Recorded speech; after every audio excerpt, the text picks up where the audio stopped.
Hello everybody, been a while hasn't it? And when it's been a while there's only one video that makes any sense to make, and that is on abstinence-only education. So in this video I'm going to explain what is abstinence-only education and why it really does suck. It is prevalent in the US, but it has been taught in some schools here in the UK as well. But there are a few caveats to that, as you'll see a bit later in the video. Firstly, I like to say my name is Andy. I make sex education content on my YouTube channel regularly, so that's a good reason to stick around. We're all about the learning here, all about the finding out together. So what is abstinence-only education? Well, it's a form of sex education, and I use the term education very broadly here, where specifically only abstinence is taught. Usually we're talking about high school age children here, so, 13, 14, that kind of age group. It is rooted in many different things, but a lot of them are semi-religious kind of things, just traditional in inverted commas, ways of teaching children about sex. So we're talking about no sex before marriage. We're talking about heteronormativity as well, and it fails to give the sex ed that the children deserve. Specifically, what it doesn't do is give you any kind of education about actually having sex, about protection, any kind of contraception, about pregnancy itself, other than the fact that you will get pregnant if you have sex, which, by the way, isn't true. Often the program also says that the children should abstain from things like masturbation and oral sex and anal sex. Other programs actually say, no, do these instead. Don't do the proper sex, even though we all know that penis and vagina sex is not the only kind of sex that people can have. These programs say that the only real sex is penis and vagina sex. There's this bias towards this even in today's sex education, that we're generally talking about penis and vagina sex, and we're generally talking about relationships between men and women, that kind of thing. There's no education around consent or relationships. Why would you need to teach people about consent if they're not going to have sex at all? The consent is, there is no consent. Yeah, but that's not really useful for life, is it? That's not really useful for life. I keep trying to wander into the why it's terrible rather than just tell you what it is, but we'll get onto that. We'll get onto that. What it specifically teaches people is that sex outside of marriage, that's traditional marriage between a man and a woman, is immoral, and it's only really for making babies. And they also say that abstaining from sex means that you are pure, and they have, of course, these purity rings which prove nothing. In fact, all they really do is perpetuate a cult. If you've got a purity ring, it's like, I'm amazing, and if you want to be amazing too, you should be pure. Yeah. But that is what it is. But why is it bad? Why is it a bad thing specifically to tell teenagers not to have sex?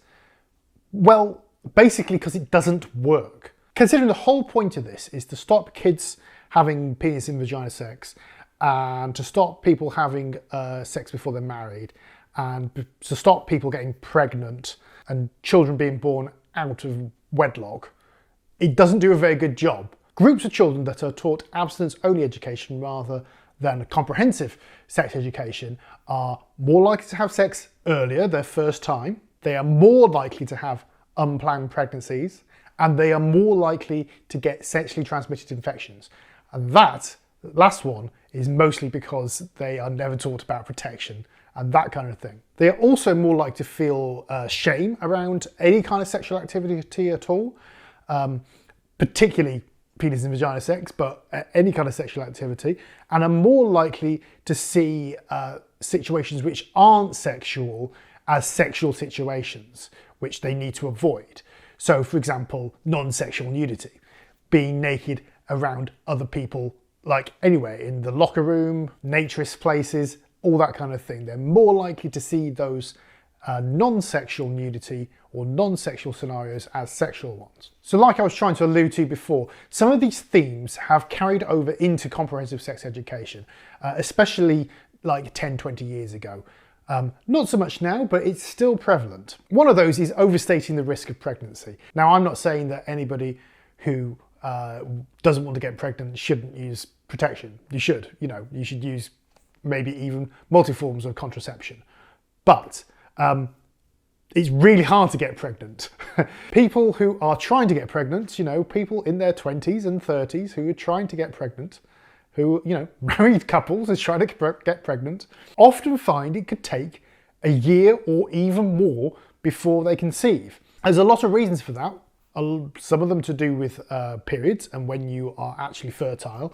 Other ones are, it's simply, although you need only one sperm to reach that egg, it's actually unlikely that that's going to happen. And the likelihood of a baby actually resulting from one unprotected sex occasion is very negligible. Maybe 1 in 10, maybe. Again, it's different depending on when the person with the uterus is on their period. If they are actually around the time of ovulation, it's about a third, 1 in 3, 1 in 4, something like that. If you're not, then the likelihood is really very small indeed. Some people use their menstrual cycle as a method of contraception. It's a slightly risky one, but if you are not all that worried about getting pregnant, but you're just using it as a nice way of being less likely to be pregnant, then it's often quite effective. It's as effective as many other ways of preventing pregnancy. That's another video which I might do very soon, actually, so I'll leave that one there. But the point is, overstating how easy it is to get pregnant is a prevalent topic in sex education for young people. So how do we know that abstinence-only education is not really up to scratch and doesn't even do what it's supposed to do? Well, it's simple really. Comprehensive sex education has much better outcomes, and we can measure that by seeing what the rates are of certain things when you have a group of children that are kind of taught with abstinence-only education. I say kind of taught because that's true, and a group of children taught comprehensive sex education. It's true that it's generally better for society, particularly for members of society that can get pregnant, that pregnancy is delayed until the mother is in a long-term relationship of some sort, doesn't have to be married or anything like that, but has some other means to care for that child, whether that be a long-term partner, which is always useful, or just generally having some money behind them, all that kind of thing. It is definitely better for society for that to be the case. Therefore, teenage pregnancy, not so great, yeah? Because you don't have the resources, you don't have the long-term relationship, however long you might have been in a relationship with somebody when you're 14, 15. So yes, better for the child, but also better for society. So if you delay pregnancy, that means that the person that can get pregnant goes on to do more education, academic or technical education, meaning that they are more likely to be able to work, get better paid work, etc., etc. Now, neither marriage or a long-term relationship will automatically prepare you for having sex. So that's where you need comprehensive sex education. You need to tell the young people about sex, even if they're not going to have it for decades. You need to tell them so they can be prepared when they do want to have sex. Some people may not want to be married or in a relationship at all. They still want sex, potentially. So you need to tell them about it. And you're still able to have the types of sex which don't result in pregnancy.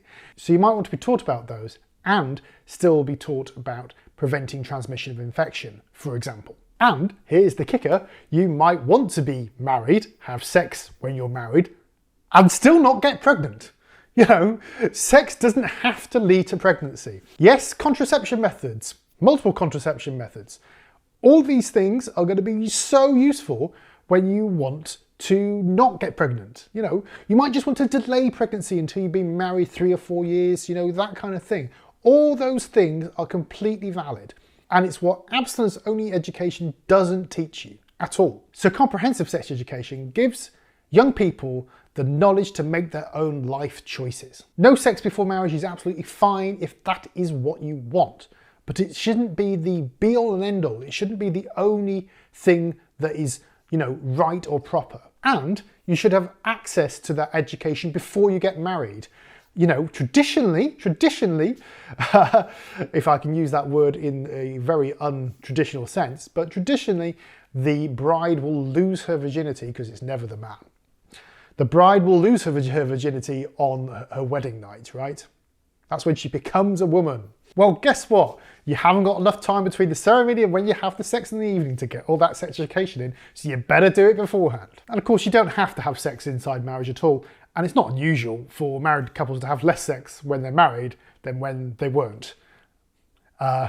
So, got to have that comprehensive sex education for it to be remotely useful. Abstinence-only education doesn't get you anywhere. So comprehensive sex education results in things like people delaying their sexual debut because they realise, okay, this may not be the best idea now. Let's wait until we've got contraception. Let's wait until we've got protection. You know, let's wait until we're in a relationship of some sort, because you've got the knowledge to make those choices. There's less transmission of infection, both in and outside of marriage. There's also less teenage pregnancy. Seems simple, but it's true. And also, there are fewer instances of marriages and long-term relationships breaking up. The problem with abstinence-only education is that other than purity, there's no reason not to have sex. Now, I briefly mentioned before that actually in England, since September 2020, it's not been permitted.